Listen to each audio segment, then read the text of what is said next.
Alrighty, so going from the daily to the weekly, we're now going to just talk about what we do on a weekly cadence. And obviously, the list is thinned a little bit from the daily. So, the purpose of this video is just to go through those. And then there's one in particular, the weekly ASIN report, that we're going to do a deep dive video on as a standalone for how that's compiled. So, the first thing that's done is the weekly ASIN report, which is part of our management tasks that Paulo does. Again, similar to the other structure here, we can kind of check out the Guru SOP right here.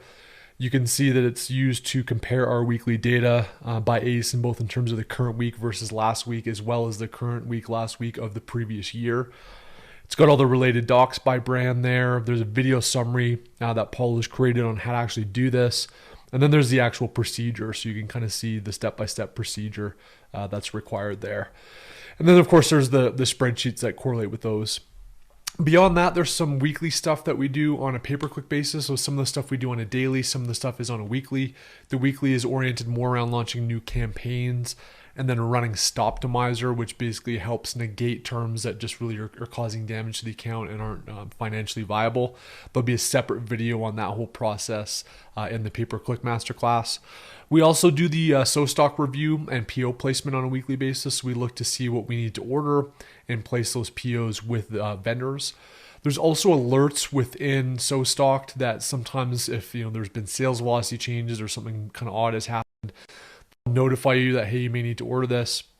And so in those cases, those are done on a one-off basis. But in terms of regular cadence, it's really a weekly basis that we do that demand planning. Then the just kind of a maintenance task, just to really kind of for security purposes more than anything, we download the category listing reports. So if anybody were ever going and like do something to the listing or something ever got kind of taken out for whatever reason, we would have at least had the last week saved kind of listing that we could re-upload and kind of generate that listing back to what it was previously. So I think that's a really important task. It doesn't take a ton of time, but kind of keeps those files organized if and when an ASIN goes down or you need to re-upload a flat file for your old listing kind of setup, you can do that. And then we typically create Amazon posts. We'll get into this for the Amazon post section, but basically on Thursday, I get a list from Paulo related to the traffic area of the business. On every single SKU, we try to post a single post per day.